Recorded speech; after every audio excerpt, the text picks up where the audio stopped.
In the soft hush before dawn, the Nile breathes. Its waters, dark and endless, ripple like silk under the pale starlight. You are not in your own time anymore. You are in ancient Egypt. And the day is about to begin. But this isn't a day like yours. You'll find no alarm clock here. No phone buzzing.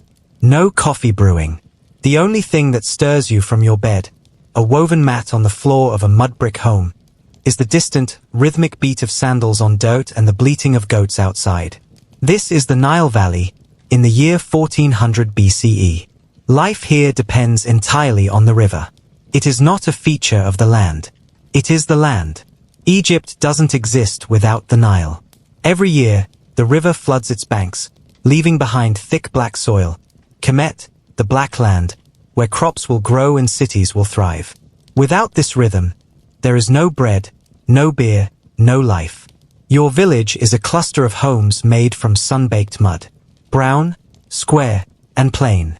The streets are narrow and dusty. No cobblestones. No concrete. Just dirt paths smoothed by thousands of footsteps. The homes are close together, sharing walls to keep cool. Your walls are rough to the touch, and the ceiling low. If you are tall, you duck beneath the doorframe. There are no windows. The air inside is still and warm. You lie on a mat. The ground below is hard but familiar.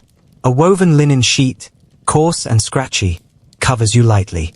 You sit up, rubbing your eyes, and begin your day, not with a shower, but with a splash of cold water from a ceramic jar near the doorway. It was filled yesterday, from the well. Or perhaps, if you're lucky, from a nearby stream fed by the river. There is no mirror, but you know your face by feel. You are barefoot, like almost everyone else. Sandals are saved for travel or ritual. The ground is warm, packed, and worn smooth. Your clothing is simple. A white linen kilt or dress, belted at the waist with a strip of cloth or rope. It was handwoven, maybe even by your mother, your sister, or your wife. You rub a bit of oil onto your skin to protect it from the sun. Maybe some kohl around your eyes to reduce the glare and keep flies away. Not makeup in the way we think of it today, more like armor against the heat. Outside, the sun is creeping above the horizon. The world turns golden. You can hear voices now, low, tired greetings between neighbors. Someone is already grinding grain. A donkey brays. Children run barefoot through the alleys, laughing. You take a small breakfast, flatbread, rough and chewy. Maybe a smear of honey if the bees have been kind this season. You drink beer, not the fizzy kind, but thick, almost porridge-like. It is nutritious. It is your breakfast, your lunch, and your hydration. You step into the day. There is no schedule, only work. If you are a farmer, you make your way to the fields. You carry a wooden hoe. It is dull with use. Your land, if you are lucky enough to call it yours, lies along the edge of the Nile's gift. The soil is rich, dark, and moist. Perfect for flax, wheat, and barley. You plant, you dig, you harvest. The sun rises higher. If the flood has come late this year, the soil is dry, and the work is harder. If you are a laborer, you may walk farther, to a temple under construction, or a noble's tomb. Perhaps even to one of the great monuments being built in the desert. You join hundreds of others, hauling stone or shaping it, under the eye of an overseer.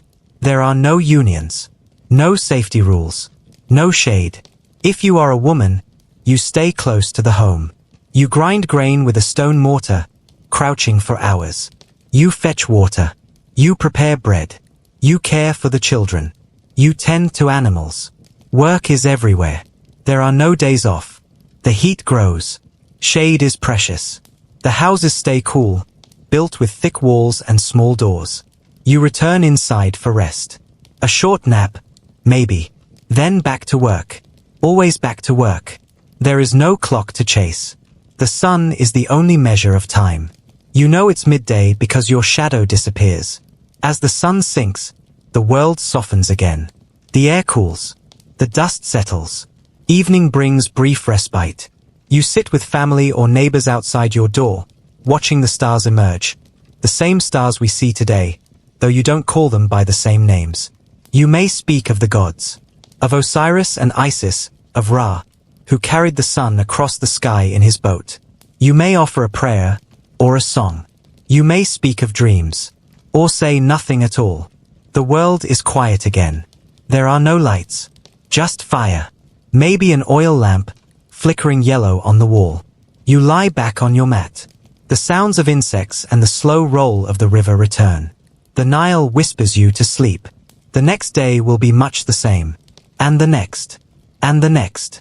You live in a cycle, tied to the river, the sun, the seasons. A rhythm that has lasted longer than your modern world has existed. It is not easy. It is not glamorous. But it is life. Ancient, steady, and unchanging. And if you were here, really here, you might not last a day. The day is already warm, but the air is dry. The scent of the Nile lingers faintly in the breeze, fresh, but ancient. You've risen from your mat and splashed cool water over your face. This is your bath. There is no marble tub, no steam, no scented soaps. In ancient Egypt, staying clean is not a luxury. It is a ritual, a daily duty, and a defense.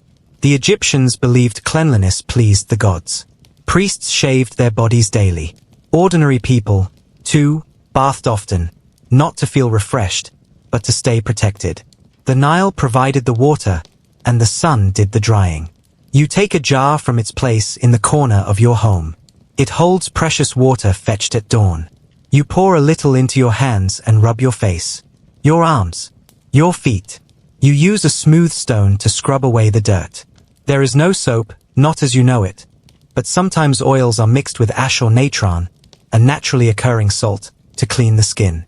If you are wealthier, your bath is more elaborate. Perhaps your servant helps you.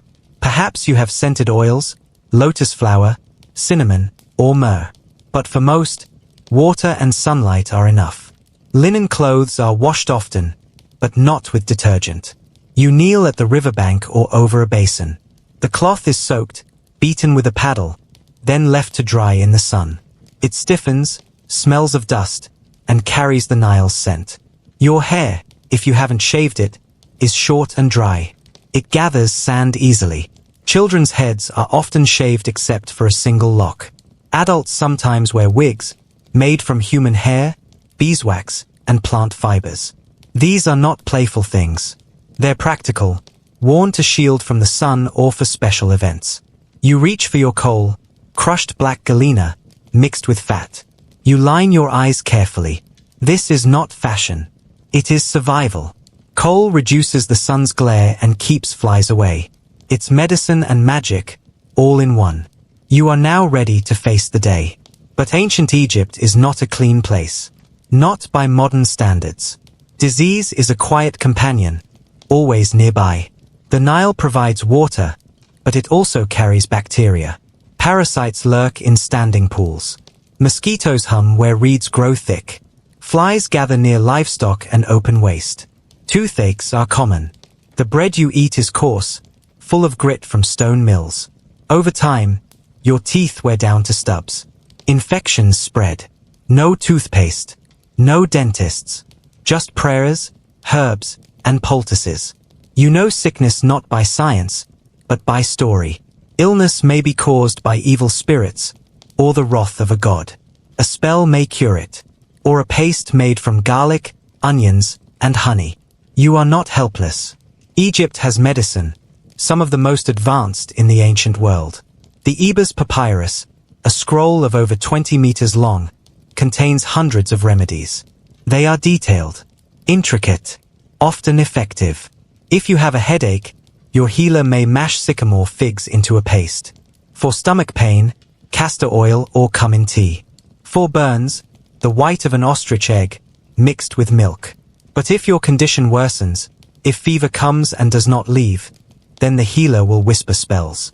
They will burn incense and offer prayers to Sekhmet, the lion-headed goddess of plagues. They will recite sacred words, drawing power from the divine. Surgery exists, but it is primitive. Cuts are cauterized with hot metal. Wounds are wrapped in linen. Pain is endured, not soothed. There are no antibiotics, no anesthesia. If you fall ill in summer, in the height of heat and flood, your chances are slim. Fever may take you in days. Yet somehow, life persists. Children laugh in courtyards. Women gather at wells, combing one another's hair. Men rinse their hands before work. They anoint themselves with scented oil, not only to smell clean, but to soften cracked skin and repel insects. The wealthy have full bathhouses, massage oils, and even doctors on staff. But for the rest, the body is tended with care and tradition, passed down through generations. There is a belief here, quiet, but deep, that the body and spirit must be balanced. Cleanliness is not just about health. It is about harmony. Dirt invites chaos. Purity brings protection. And so, you learn the rituals. You wash with river water. You wear clean linen. You anoint your skin with oil. You line your eyes with black. And you pray, not always to be healed, but simply to endure. The sun rises higher now, and the flies begin to gather. You swat at them gently, already sweating. You begin to understand how fragile life is here. One infection, one bad cut, one unlucky insect bite, it can all turn. And there are no hospitals, no ambulances, just herbs, prayer, and time. Still, the people endure. They smile. They sing. They dance at festivals and hold funerals with dignity. They build tombs for the dead, not in fear, but in hope. They imagine an afterlife where the body is clean, whole, and pain-free. Where cool water flows endlessly and the heart is light. Here, in the heat and dust of the Nile, hygiene is not convenience. It is respect for the body, for the gods, and for life itself.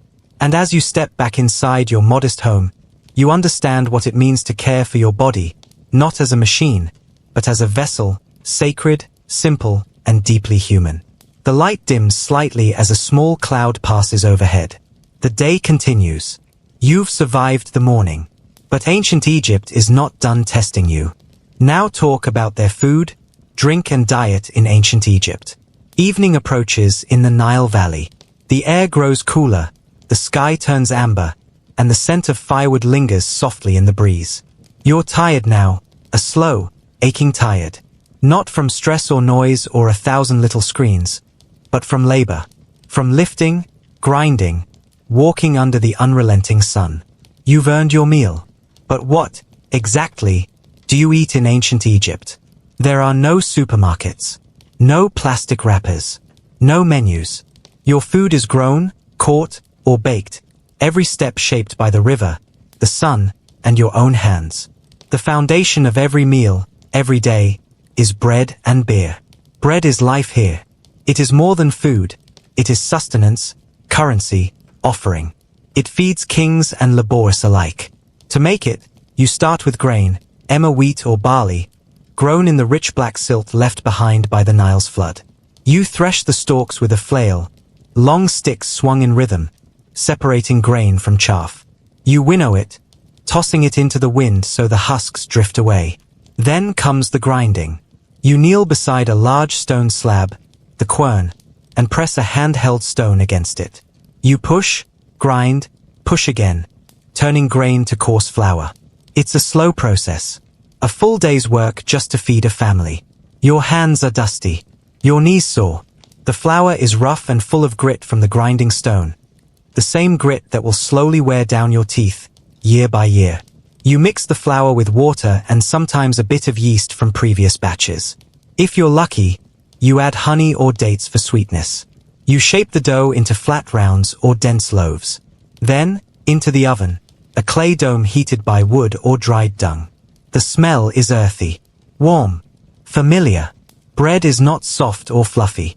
It is dense, heavy, chewy, but it fills your stomach, and that's what matters. And to wash it down, beer. Egyptian beer is not cold, not bubbly, not bitter. It's thick, more like a liquid bread than a drink. Made by soaking half-baked loaves in water, letting them ferment under the sun. The result is cloudy, nutritious, and mildly alcoholic.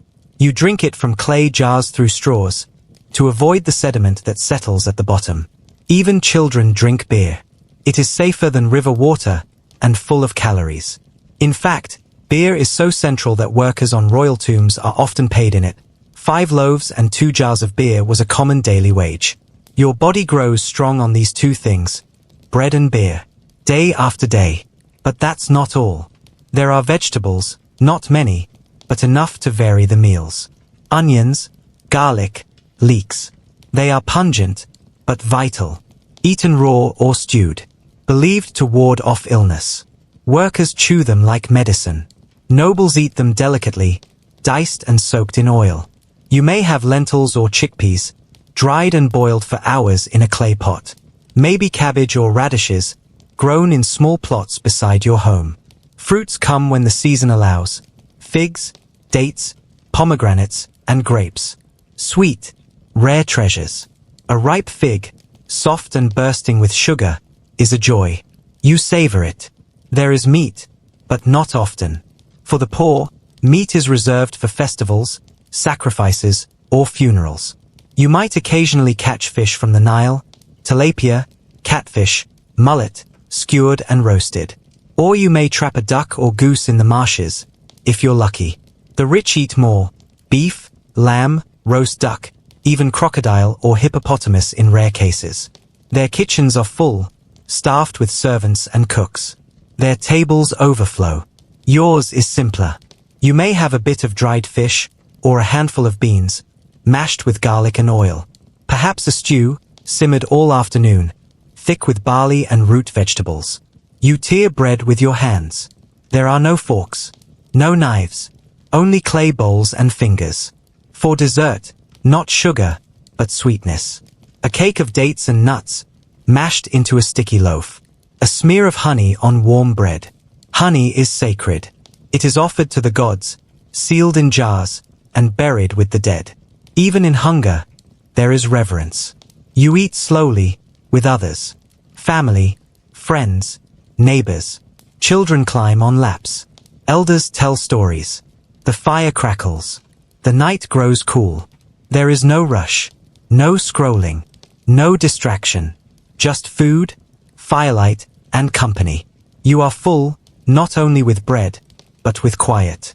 And when the meal ends, you rinse your hands with water. Maybe chew on mint or fennel to freshen your breath. You lie back, content. The stars glimmer overhead. The belly is heavy, and the mind light. This is how it has always been.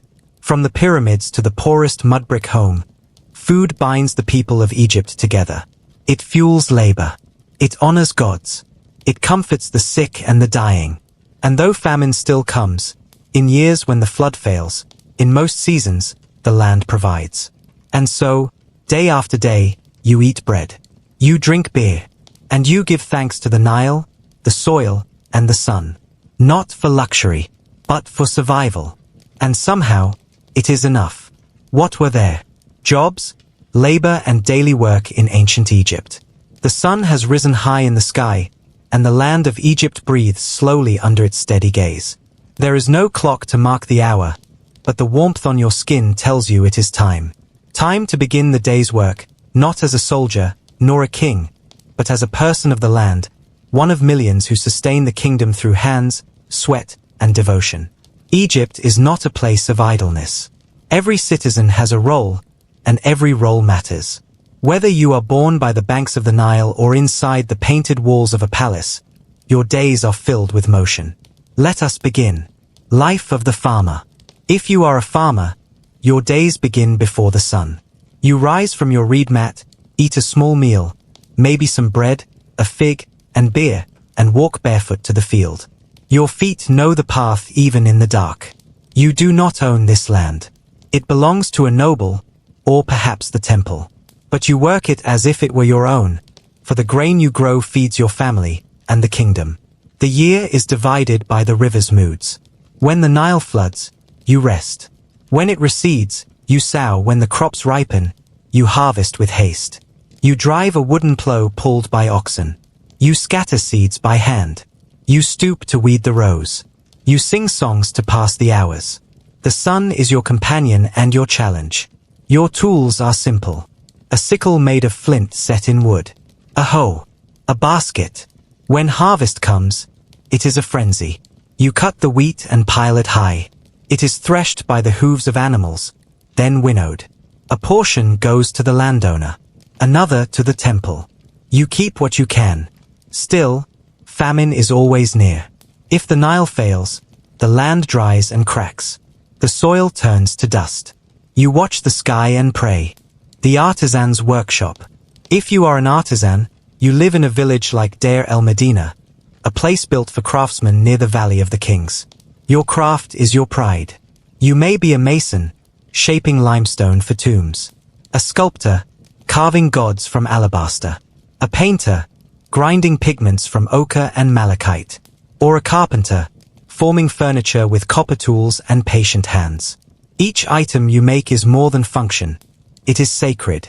The tombs you build must endure eternity. The art you create tells the stories of kings. Even a simple chair may one day hold a pharaoh. You work in teams, sometimes for months on a single project. Your tools are precious. Your skill, respected. You are paid in rations, bread, beer, onions, meat on good days. You rest on holy days. You have a house, a family, and a voice. You may even leave your mark, a name carved into a stone hidden deep in a tomb. A quiet signature, a whisper to time. Women at work. Work is not only for men. Women, too, shape the world. In the home, a woman manages the household. She grinds grain, bakes bread, raises children, weaves linen on upright looms. She gathers water from the well and tends a garden of leeks and garlic. But some women step beyond the home. They serve as priestesses, singers in temples, dancers in festivals. A few become physicians, midwives, or scribes. In rare cases, a woman may own land or manage estates. In marketplaces, women sell fish, beads, perfume. They haggle. They trade. Their voices carry. Though society is patriarchal, women hold respect, not hidden, but active. Their labor is real and vital. The scribe's duty. To be a scribe is to hold the world's memory. You train from a young age. You learn the signs, hundreds of them, each with a sound, a meaning, a mystery. You dip your reed in ink made from soot and water. You write on papyrus, smooth and sacred.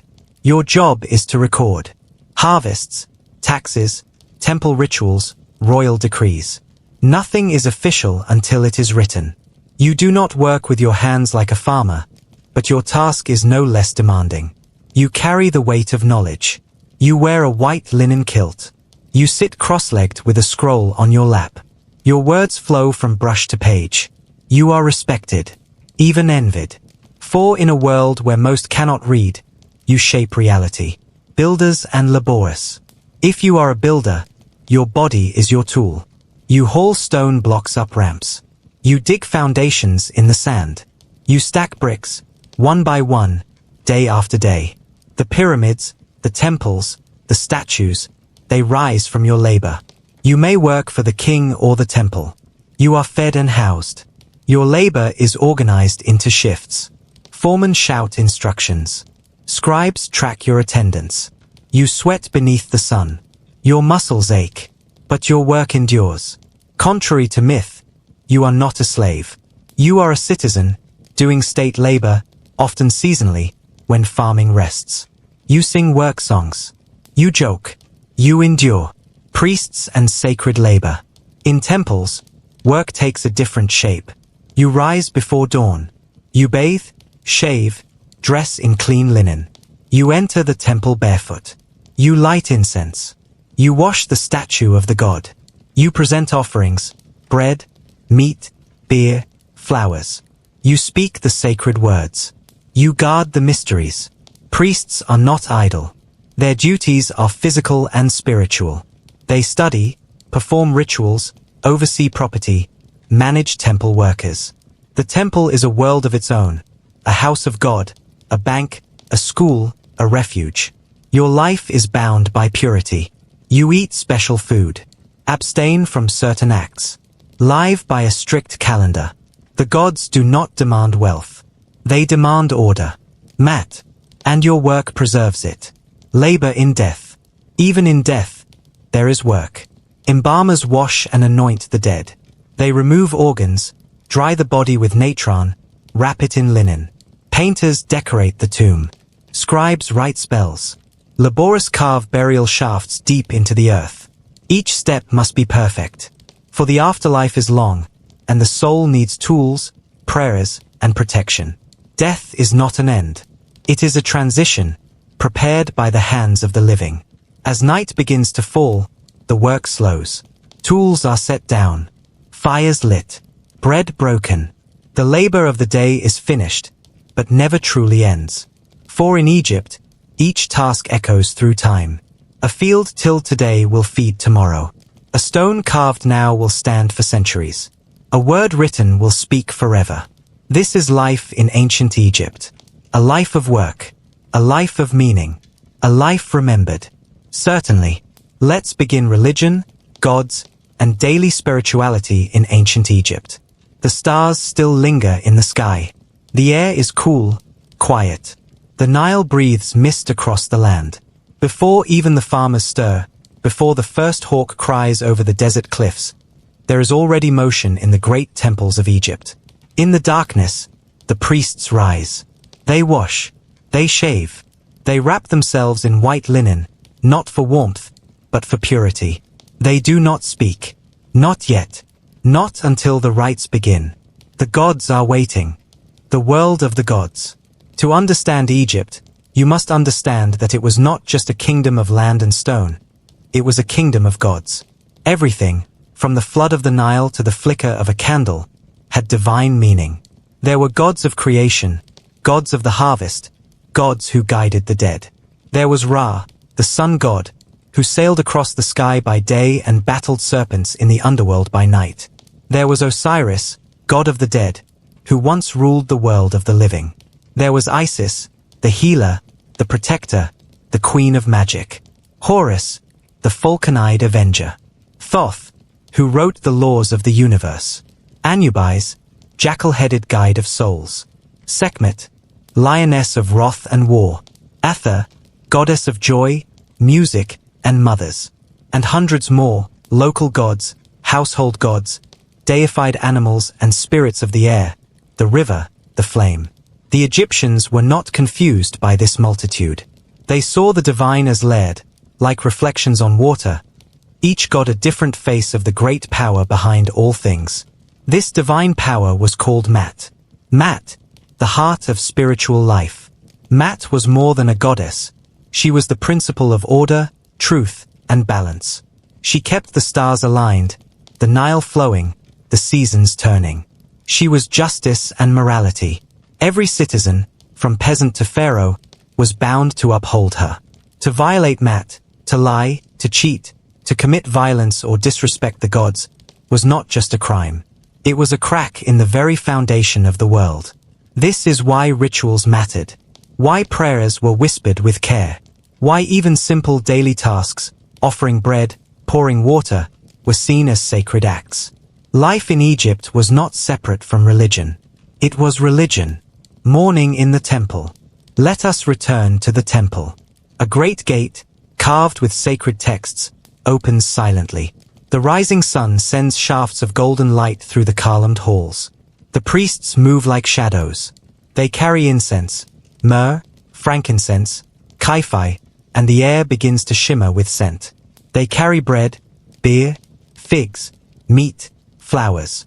These are not for the people, but for the God inside the sanctuary. The God does not speak. The God does not move. But the statue, carved of gold or stone, hidden behind veils, is the living image of the God. Each day, it must be bathed, anointed, dressed, and fed. It is woken gently with chants, perfumed with sacred oils, presented with music and food. And then, as quietly as they arrived, the priests close the shrine. The God returns to stillness. The people never see this. They stand in the outer courtyard, offering their own prayers. They burn incense, whisper hopes, tie wishes to wooden effigies. But they know, deep in the heart of the temple, the gods are watching. Gods at home. Religion was not confined to temples. In homes, families kept small altars. A statue of Biz, the squat god who protects children. A painting of Tauret, the hippo goddess who guards childbirth. A symbol of Isis, carved into a doorway. Mothers prayed before baking bread. Fathers left offerings near the hearth. Children sang hymns at bedtime.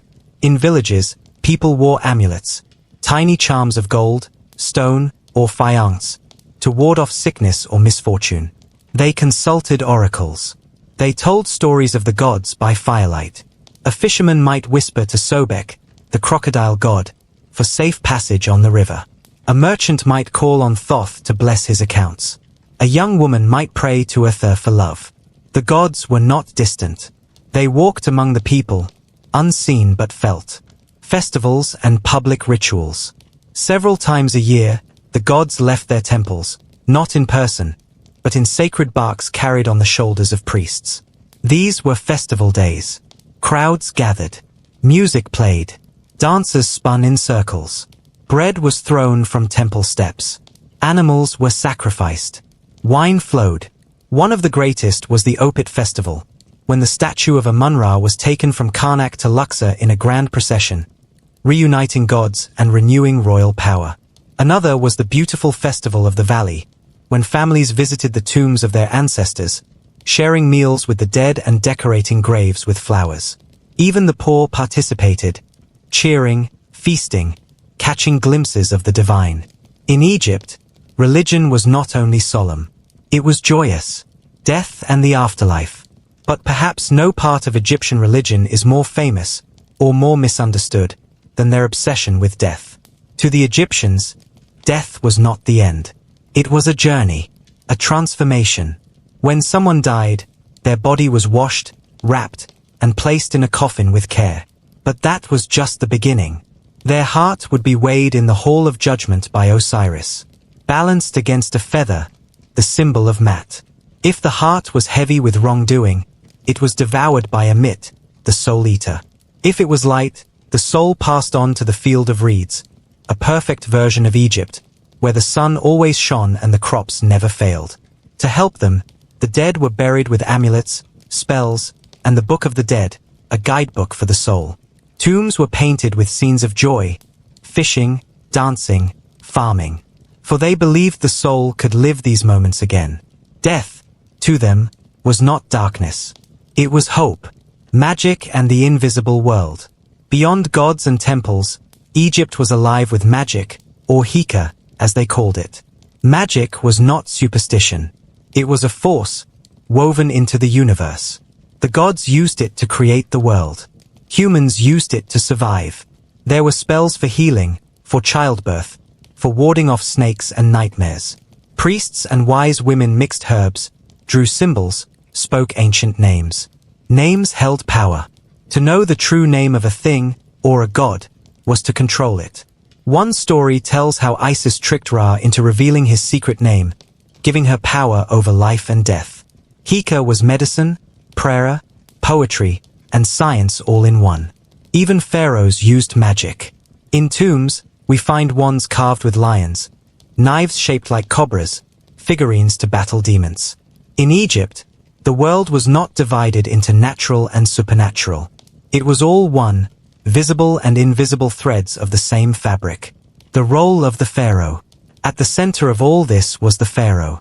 He was not just a ruler. He was the living Horus, the son of Ra, the bridge between gods and people. He led rituals, built temples, offered gifts to the gods. In return, the gods blessed the land, with floods, with harvests, with peace. The pharaoh's crown was not just a symbol. It was sacred. His words, law. His image, divine. Even in battle, he was seen not as a man, but a god's fury. When a pharaoh died, he became Osiris, joining the divine cycle. His tomb was a temple. His name, eternal. To serve the pharaoh was to serve the gods. And to follow the gods was to preserve Mat, the balance of all things.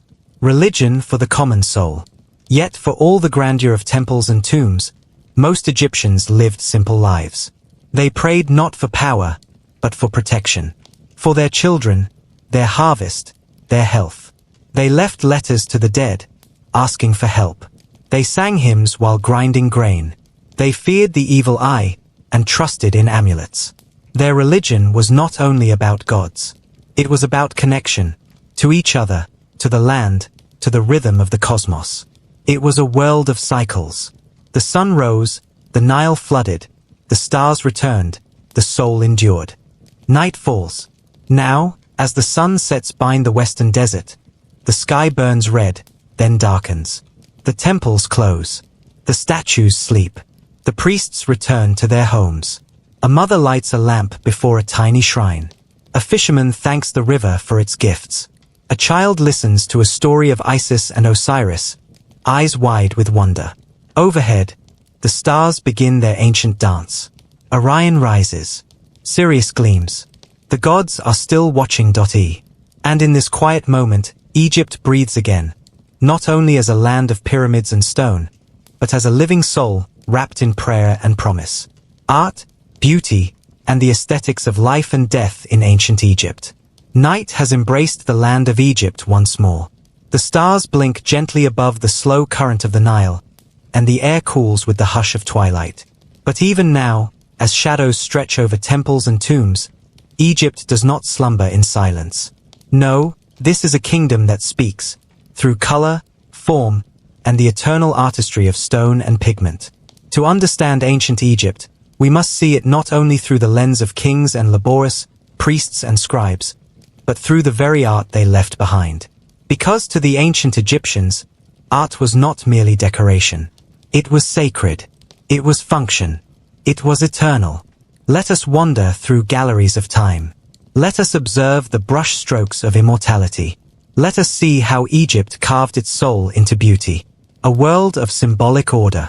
In Egypt, art followed rules.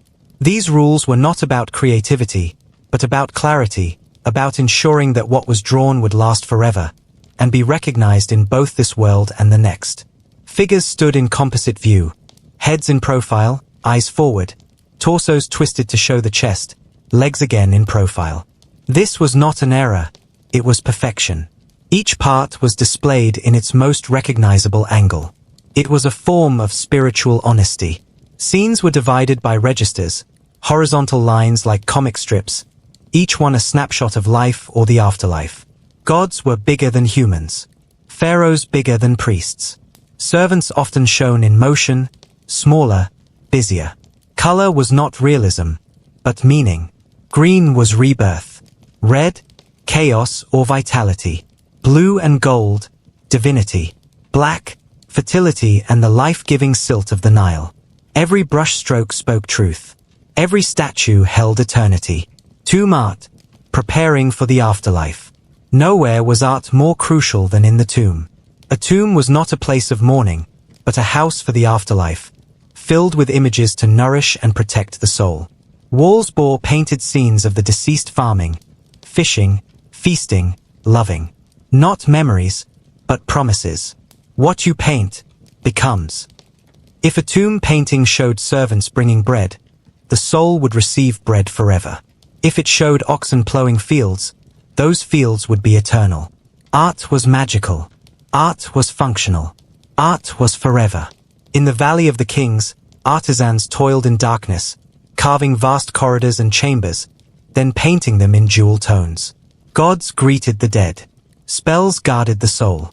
Even the ceilings were adorned with stars, so the soul would always sleep beneath the sky. The painter's craft. Imagine the workshop. Pigments are ground on stone palettes, yellow from orpiment, red from hematite, blue from azurite. Binders are mixed from water, gum, or egg. Brushes are made from reeds or rushes, chewed at the tip until soft. The wall is plastered with fine gypsum. The artist sketches with red ochre, and a master corrects in black. Then the painting begins, flat colors, outlined boldly, often finished with varnish or resin. There is no signature, but each hand leaves a legacy. Some artists were highly skilled, even famous within temple circles. In Deir el-Medina, the village of artisans, walls are still scrawled with personal doodles, jokes, and sketches. These were real people, who knew their work would last 10,000 years. And so it has. Sculptures, the stillness of stone. Walk through any Egyptian temple, and stone gazes back at you. Statues of pharaohs, rigid, symmetrical, eternal. Seated with hands on knees. Standing with one foot forward, ready to stride into eternity. Faces serene, youthful, idealized. Never aging, never changing.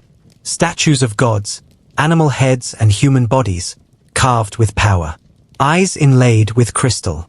Poses frozen in symbolic perfection. Sculpture was not portraiture. It was presence. A statue was a vessel for the Ka, the spirit, to dwell in. Offerings were made to it. Incense burned before it. It was treated as the god, or the person, themselves. Even the smallest statuettes, placed in tombs, served this purpose. Ushabti figures, tiny servants made of faience, would come to life in the afterlife, ready to work for the deceased. Every line of chisel, every curve of cheek, was sacred. Jewelry and ornamentation. Beauty in Egypt was not frivolous, it was powerful. Jewelry was more than decoration. It protected. It blessed. It declared status and invoked the gods. Amulets were worn to ward off harm. Scarabs to bring rebirth. Ankhs for life. Eyes of Horus for healing. Each piece inscribed with spells or names, strung on linen or gold chains. Necklaces of faience beads in lotus shapes. Broad collars of turquoise and carnelian. Rings engraved with falcons or sphinxes. Even in death, the Egyptians wore their finery. Tutankhamun's tomb revealed layer upon layer of gold, lapis, and glass, earrings, bracelets, pectorals, all shimmering in the torchlight of discovery. To be adorned was not vanity. It was divine alignment. Architecture, temples and tombs as cosmic symbols. An Egyptian temple was not just a building. It was a model of the universe. The pylons, massive gateway walls, symbolized the horizon.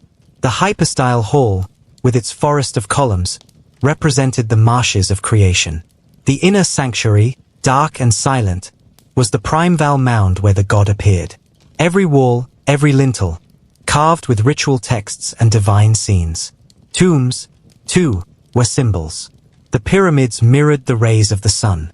Their shape helped the king ascend to the heavens. Mastabas and rock-cut tombs aligned with sacred geography, westward, where the sun set and the dead resided. Even homes had a sense of order, courtyards open to sky, painted walls, altars, and niches. Life was structured by aesthetics. Beauty was harmony. Harmony was matte. Music, dance, and living art. Art was not only visual. It was lived. Music filled temples and homes, harps, flutes, sistrums, drums. Dance was both celebration and devotion. Dancers twirled in festivals. Musicians played during banquets and rituals. Paintings show acrobats, lute players, clapping rhythms. Music was a gift of Atha, and it called joy into the world. Poetry, too, was art. Songs of love and longing, hymns to gods, laments for the dead. Words were chosen with care, not only for meaning but for beauty. The Egyptians lived artfully. They spoke in metaphor, dressed with elegance, moved with purpose. The beauty of the body, cleanliness and appearance were signs of order. Egyptians bathed daily, anointed their skin with oils, wore linen garments pressed and pleated. They applied kohl around the eyes, not only for beauty, but to reduce glare and ward off infection. Perfume cones of scented fat were worn at banquets. Wigs made of human hair adorned noble heads. Men and women alike prized fragrance, cleanliness, and presentation. To be beautiful was not superficial. It was spiritual. It aligned the body with the gods. Eternal legacy. The art of Egypt endures not by accident, but by design. It was meant to last, to resist time, to preserve belief. Each tomb, each temple, each statue was a prayer carved in form, a way to speak across centuries. A reminder that beauty, once made, need not fade. In this segment, we have seen how the Egyptians shaped not only stone, but the very experience of existence, into symmetry, into story, into sacred art. As we rest now, eyes growing heavy. Imagine the painted walls around you. Imagine lotus blossoms on cool water. Imagine gold glinting in the torchlight of eternity. This is Egypt, not only a civilization, but a masterpiece. Science, medicine, and innovation in ancient Egypt. In the quiet heat of the desert, beneath the golden sun and along the life-giving Nile, a civilization blossomed not only in grandeur and artistry but in knowledge. Ancient Egypt was not merely a land of rituals and pyramids. It was also a crucible of inquiry, experimentation, and discovery. The sciences, as we understand them today, had different names and frameworks in the land of Kemet, but their influence would echo through centuries. From practical medicine to engineering marvels and cosmic calculations, the Egyptians engaged with the world around them as observers, interpreters, and innovators. Let us step into this world of thinkers and tinkerers, of doctors and dreamers. Let us wander the dusty libraries of scribes, the clean chambers of healers, the sun-drenched fields of agricultural experimentation. Let us uncover the science behind the spiritual, and the logic hidden within the mysteries. The foundation of Egyptian knowledge. The Egyptian approach to science was deeply rooted in observation. Practical need shaped much of their inquiry. Floods of the Nile required accurate calendars, tombs and temples demanded sophisticated engineering, and daily ailments drove the study of the human body. Knowledge was preserved and transmitted by scribes, the intellectual class of Egypt. These individuals were trained in reading and writing hieroglyphs and hieratic script, and they maintained scrolls of medical recipes, astronomical tables, and engineering plans. Temple schools were centers of learning, particularly for priests, who doubled as scholars in many domains. Though we may not find the scientific method as we know it, we find a logical, often empirical mindset in many Egyptian endeavors. They tested remedies, recorded outcomes, and used trial and error over generations. Medicine and healing arts. Anatomy and physiology. Much of what Egyptians understood about the body came from their intricate burial practices. Embalming the dead offered a rare opportunity to study the internal organs. They knew of the heart, liver, lungs, stomach, and intestines, and each had spiritual significance as well as physiological interest. The heart, in particular, was central. Egyptians believed it was the seat of thought, emotion, and memory, a belief that echoed through both their religion and medicine. The brain, by contrast, was not considered important and was often discarded during mummification. Healers and physicians. Egyptian doctors were known as SWNW, and many were highly specialized. There were doctors for the eyes, the belly, even for the teeth. Medical texts such as the Edwin Smith Papyrus, a surgical manual, and the Ebers Papyrus, a compendium of remedies, offer a glimpse into their diagnostic and therapeutic practices. Their treatments included herbal concoctions using garlic, juniper, myrrh, and castor oil. Physical procedures like wound suturing and fracture setting. Magical incantations and amulets to ward off spirits. Purging and enemas as methods of cleansing the body. A visit to an ancient Egyptian doctor might involve both a chant and a salve, both science and spirit working in tandem. Public health and sanitation. The Egyptians placed great emphasis on cleanliness. Regular bathing, shaving body hair, and using natron or other antiseptic agents were not only spiritual acts but served to reduce infection. Temples had running water for ritual purification. Workers in cities and tomb sites had latrines and waste disposal. Though they did not understand germs, their practices inadvertently promoted hygiene. Mathematics and engineering. Mathematical knowledge. Math in Egypt was largely practical. It was used for measuring fields, accounting grain, constructing buildings, and dividing inheritances. They used a base 10 system with distinct symbols for units, tens, hundreds, and so on. Fractions were written as sums of unit fractions, e.g., 1/2 plus 1/4 for 3/4, which made complex calculations cumbersome but doable. The Rind mathematical papyrus includes multiplication, division, geometry, and basic algebra problems. Egyptians could calculate the area of a circle, using an approximation of pi, the volume of a cylinder, and even solve linear equations. Engineering and construction. How did they build the pyramids? It's one of history's enduring questions. The truth lies not in aliens but in human ingenuity. Ramps of mud brick, earth, and wood allowed workers to haul stone blocks into place. Levers and sledges reduced the force needed to move tons of material. Precise surveying tools and knowledge of angles ensured perfect alignments. Labor was organized into rotating crews with strict schedules and rations. Architects and engineers, often trained scribes, created plans, measured dimensions, and oversaw workforces. Canals, irrigation systems, and even the carving of temples into cliffs, as at Abu Simbel, testify to their technical prowess. Astronomy and timekeeping. Egyptian civilization revolved, literally, around the skies. Astronomy was vital for agriculture, navigation, and religion. They identified major stars, such as Sirius, Sopdet, whose rising marked the Nile's flood. They tracked lunar and solar cycles, creating a civil calendar of 365 days, with 12 months of 30 days and 5 extra festival days.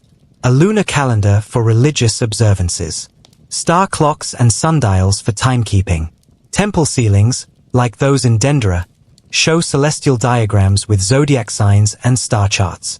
The priests who observed the sky were not only astronomers, they were timekeepers, essential for coordinating festivals and planting seasons. Chemistry and alchemy. Though the term alchemy would come much later, the foundations of this proto-science were laid in Egyptian laboratories. Temple workshops experimented with pigments and dyes from minerals like ochre and azurite, perfumes and ointments through distillation and infusion, glass-making techniques using silica and natron, metalworking with copper, gold, electrum, and bronze. These early chemists were artisans, but their experiments carried the seeds of scientific thought, combining materials, observing reactions, refining techniques. The Greek word chemia, alchemy, comes from the ancient name for Egypt, Kemet, meaning black land. Egypt was seen as the birthplace of transformative knowledge. Agricultural innovation. Egyptians were agricultural scientists long before the term existed. They observed the Nile's rhythms, categorized soil types, and developed planting techniques suited to their environment. They used basin irrigation to trap floodwater, crop rotation to preserve soil fertility, plows pulled by oxen to increase efficiency, granaries and silos to store surplus. They bred livestock, managed herds, and knew the seasonal cycles intimately. Their calendar was essentially an agricultural almanac. Legacy and influence. The scientific traditions of Egypt would ripple outward. Greek scholars such as Thales and Pythagoras studied in Egypt. Alexandria's great library became a beacon of knowledge, fusing Egyptian, Greek, and later Roman and Islamic science. Though much was lost, echoes remain in modern medicine's roots in diagnostic observation, architecture inspired by sacred geometry, astronomy's link to agriculture and religion. Even today, we marvel at what they built, cured, and understood, with tools so simple, yet minds so sharp. To sleep in the presence of these thinkers is to dream not just of pyramids and priests, but of scrolls and symbols, stars and seeds. The hum of a scribal pen, the chant of a healing spell, the clink of a mason's chisel, all are the music of a civilization that dared to understand. Their science was not separate from their spirit. It was woven through daily life like thread through linen. And so, as the sun sets over the golden sands, you may rest easy, knowing that even in the ancient past, curiosity never slept. Trade, commerce, and global influence in ancient Egypt. When one thinks of ancient Egypt, images of pyramids, pharaohs, and gods often rise first. But beneath the stone and myth lies a bustling world of trade, vibrant, ambitious, and far-reaching. Egypt was not an isolated cradle of civilization. It was a crossroads, a land of exchange, powered by the Nile and guided by sails that carried more than cargo. They bore influence. Let us journey now into the marketplaces and harbors, into the caravans that trudged across deserts and the docks that welcomed ships from far shores. This is the economic heartbeat of ancient Egypt, the domain of merchants, traders, artisans, and royal overseers. This is commerce in the kingdom of the Nile. The geography of trade. Egypt's geography shaped its commercial destiny. The Nile River was the lifeline, flowing from south to north. It provided transportation, irrigation, and unity. To the east and west lay deserts, both barrier and protection. To the north, the Mediterranean offered access to the wider world. To the south, Nubia opened paths to Africa's inner wealth. From Upper Egypt's mines to the delta's ports, from oases in the western desert to Red Sea outposts, every zone contributed to Egypt's mercantile map. Trade routes were not improvised. They were strategic, ancient, and maintained. Some were overland, winding through sand and stone, led by camel or donkey caravan. Others traced riverbanks or coastal waters, where wooden ships caught the wind in square sails and paddled through narrow channels. Egypt traded within its borders and far beyond them, with Levantine cities, Nubian kingdoms, Mesopotamian empires, Libyan tribes, and even early Aegean cultures. It was not an empire of isolation, but of interconnection. The markets, centers of daily commerce. In towns and cities, markets buzzed with life. These were not grand arcades or structured malls, more like open spaces filled with vendors, traders, buyers, and scribes.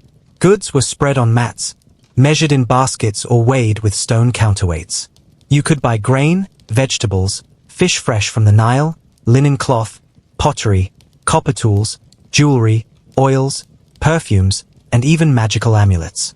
Prices were rarely fixed. Bartering was common.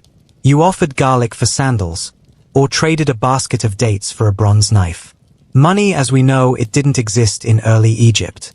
Instead, goods were exchanged based on their value in grain, the unit of accounting. Later, weights of silver or copper acted as proto-currency, but trade still relied heavily on direct barter and scribal records. Scribes were vital.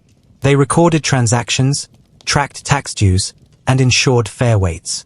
Markets had overseers who maintained order, enforced rules, and resolved disputes. Women often participated in market trade, especially in cities. They sold produce, textiles, or crafted goods, negotiating prices as deftly as any man. Trade goods, what Egypt gave and gained. Egypt's exports were plentiful. Grain, wheat and barley were staple of life and commerce. Egypt's fertile soil and Nile-fed fields made it a breadbasket. Papyrus, this writing material was unique to Egypt and highly valued abroad. Linen, spun from flax, Egyptian linen was soft, durable, and elegant. Gold, mined in the eastern deserts and Nubia, it was central to Egypt's wealth. Stone, granite, alabaster, and limestone were shipped for monuments abroad. Glass and faience, Egypt pioneered colored glass and faience, exported as beads and vessels. Perfume and cosmetics, scented oils, coal, and ointments were high-value luxuries. Art and craftsmanship, statues, amulets, carved boxes, and painted pottery traveled far. And Egypt imported cedar wood from Lebanon for shipbuilding, lapis lazuli from Afghanistan, used in jewelry, silver from Anatolia or beyond, rare and valued more than gold, ivory and ebony from Central Africa, incense and myrrh from Punt and Arabia, wine and olive oil from the Levant, exotic animals like baboons, monkeys, and leopards. Trade was not only about goods, ideas, technologies, and cultural practices also flowed in these exchanges. The role of the pharaoh and state. Trade was both public and private. The state oversaw large-scale expeditions, diplomatic exchanges, and international commerce, while individuals and families engaged in local markets. The pharaoh, seen as divine, was also the kingdom's economic steward. Royal officials planned mining expeditions, dispatched ships to foreign lands, and received tribute from vassal states. Temples, too, were economic powerhouses, owning land, employing labor, and managing storehouses. Egypt's economy was centralized, tax collected in goods, stored in granaries and warehouses, then redistributed. Scribes managed this complex flow with records, seals, and inventories. Foreign trade was often conducted via official missions. Ships sailed to Byblos or Punt not just for commerce, but diplomacy. Gifts were exchanged, alliances confirmed. Maritime adventures, Sea trade. Though Egypt is known for its river, it was no stranger to the sea. The Egyptians built seagoing ships from as early as the Old Kingdom. These vessels, with high prow and stern, carried cargo along the Mediterranean coast and southward on the Red Sea. The expeditions to Punt, a semi-mythical land rich in incense and exotic goods, are legendary. Reliefs at Hatshepsut's temple show ships laden with goods, trees, and animals returning from Punt. Ports like Byblos, Ugarit, and Crete served as key hubs in this maritime network. Egypt imported cedar from Lebanon, pottery from Cyprus, and Minoan goods from the Aegean. Egyptian scarabs and art have been found in these lands as well. Maritime trade required specialized skills, shipbuilding, navigation, and port management. Crews of oarsmen, sailors, and merchants braved storms, pirates, and foreign customs. Land caravans and desert routes. Overland trade was slower but vital. Caravans crossed the Sinai to reach Asia, or moved south into Nubia and Central Africa. Donkeys carried baskets of goods. Guards protected against raiders. Water was precious, stops at oases essential. In the eastern desert, routes led to mining areas. Gold, turquoise, and copper were extracted under harsh conditions, then shipped to the Nile. The Wadi Hammamat was one such corridor, linking Nile towns to Red Sea ports. Along it, travelers left inscriptions recording their journeys. To the south, Egypt traded heavily with Nubia. Forts and way stations lined the Nile, ensuring safe passage. Nubia provided gold, ivory, cattle, and soldiers. In turn, it absorbed Egyptian culture, becoming both partner and rival. Temples and trade. Temples were more than religious centers. They were economic hubs. Large temples controlled land, stored surplus grain, sponsored festivals, and employed hundreds. Many temples had their own workshops, granaries, and trading offices. Priests could act as bankers, lending grain or goods at interest. Temples received donations, tribute, and gifts, all recorded meticulously. Some temples sponsored expeditions to mines, quarries, or distant lands. Their wealth rivaled that of the state. Trade and daily life. Trade was not remote from ordinary Egyptians. A farmer traded surplus grain for tools. A potter sold jars to merchants. A weaver offered linen in exchange for fish. Children saw exotic goods in markets, Babylonian beads, Nubian feathers. Stories of distant lands were passed in songs and tales. Even in death, trade mattered. Tombs were filled with imported treasures, placed to serve the spirit. A single scarab from the Levant could become a sacred object in the afterlife. Trade shaped fashion, with perfumes and jewelry from abroad. It shaped diet, with wine and oil replacing old staples. It shaped dreams, of wealth, adventure, and distant wonders. Global influence, Egypt's reach. Egypt was not just a recipient of influence, it was a giver. Its art, architecture, writing, and beliefs spread outward. Egyptian motifs appear in Minoan frescoes. Obelisks were erected in foreign lands as gifts or spoils. Hieroglyphs inspired neighboring scripts. Egyptian gods merged with those of other cultures. The empire's prestige meant Egyptian odds were luxury items. Pharaohs' gifts were coveted. Egyptian models were copied. And as Egypt traded, it watched, learning the customs of Hittites, Greeks, Syrians, and Kushites. These influences enriched its culture without erasing its identity. Decline and change. Over time, trade patterns shifted. New empires rose. Persia, Greece, Rome, and Egypt's dominance waned. Yet trade continued. Alexandria, founded by Alexander the Great, became a global port, echoing the Nile's ancient rhythms in a new age. Egypt's legacy as a hub of trade and exchange persisted. In the Silk Road, in Roman commerce, in Islamic bazaars. The Nile still flows. Boats still pass. Conclusion: the lifeblood of connection. Trade in ancient Egypt was more than economy. It was life, culture, contact. It fed the cities, clothed the people, enriched the temples, and decorated the tombs. It linked Egypt to the world, and made the world richer in return. Every bead, every amphora, Every carved scarab told a story, not just of purchase, but of people meeting, exchanging, transforming. In the flickering light of a marketplace lantern, history was passed hand to hand. End of Segment 8. Segment 9, Warfare, Weapons, and the Military System in Ancient Egypt. Word count, ~5, 000. The soft sands of Egypt's deserts once echoed with the rhythmic march of soldiers, the rattle of chariots, and the clash of bronze against bronze. Though the image of Egypt often evokes temples and tombs, behind that serene facade was a civilization that knew war, strategy, and the burden of defense. Let us journey back, quietly, into the heart of ancient Egyptian warfare, from the rise of its first armies to the grand campaigns of the New Kingdom, and the silent watch kept by its border garrisons. The origins of Egyptian warfare. Long before pyramids rose from the desert, tribal leaders along the Nile fought over land, water, and power. During the predynastic period, before 3100 BCE, evidence from pottery and early burial sites hints at violent conflict.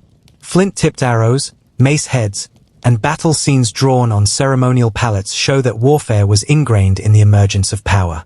The unification of Upper and Lower Egypt under Nama was likely achieved through both diplomacy and war. The Nama palette, with its depiction of bound prisoners and decapitated foes, offers a quiet yet chilling testament to the role of violence in forging Egypt's earliest state. As Egypt centralized, so did its warfare. Kings became warriors. Battles became campaigns. The army became an institution. Organization of the Egyptian military.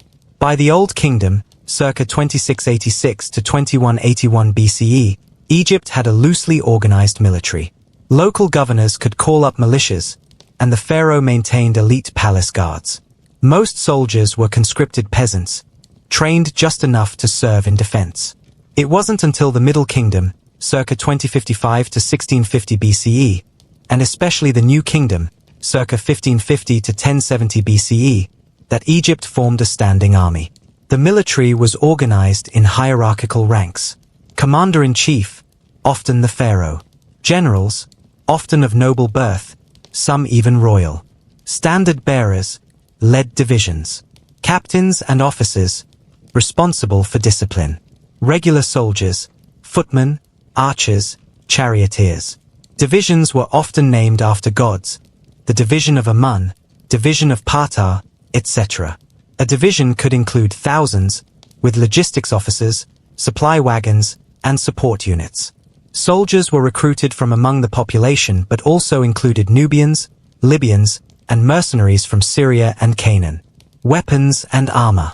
Let us look more closely at the tools of war. Early weapons. In early Egypt, weapons were simple. Maces, used to crush skulls. Spears, tipped with flint or copper. Daggers, short and sharp. Slings, for throwing stones. As metallurgy advanced, copper and later bronze weapons became standard. Axes evolved from simple cutting tools to crescent-shaped battle axes. Archery. Egyptians became expert archers. Bows ranged from simple single-curve designs to more complex composite bows, adopted from Asiatic peoples. Arrows were tipped with flint, copper, or bronze. Archery units formed a key part of the army, often engaging from behind infantry lines or atop chariots. Chariots. One of the most transformative additions to Egyptian warfare was the chariot, introduced around 1600 BCE, likely through contact with the Hyksos. These lightweight, two-wheeled vehicles were pulled by horses and carried a driver and an archer. Chariots gave speed, mobility, and firepower. They became symbols of royal power and battlefield dominance. Defensive gear. Armor was limited. Shields made from wood and animal hide. Helmets were rare, usually of leather or bronze for officers. Body armor was minimal, often just padded linen or leather jerkins. Egyptian warriors relied more on agility and numbers than heavy protection. Life of a soldier. To be a soldier was both a duty and an opportunity. Many were conscripted during times of war. Others joined professional units, drawn by pay, food, and honor. Soldiers trained in archery, marching, swimming, and formation drills. Physical conditioning was essential. They marched across deserts, guarded distant forts, and fought in foreign lands. In peacetime, they built temples, dug canals, or served as police. They received rations, bread, beer, dried fish, onions. Some earned land or slaves as spoils. Loyal service could lead to rank, land grants, or a decorated burial. Some rose to become generals, even advisors to the pharaoh. Their lives were recorded in tombs. I was brave in battle. I brought back captives. The king rewarded me with gold. Famous battles and campaigns. The Hyksos War. During the Second Intermediate Period, the Hyksos, a Semitic people, invaded and ruled parts of Egypt. They brought new weapons, the composite bow, horse-drawn chariot, and improved metalworking. Eventually, native Egyptians under Seqenenre Dao, Kamose, and Ahmose I led revolts to expel the Hyksos.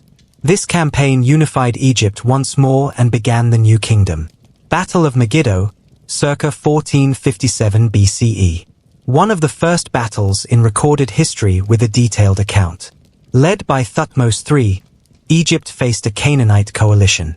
The pharaoh boldly chose a narrow path to surprise the enemy and besieged the city of Megiddo. Victory solidified Egypt's dominance in Canaan. Battles against the Hittites.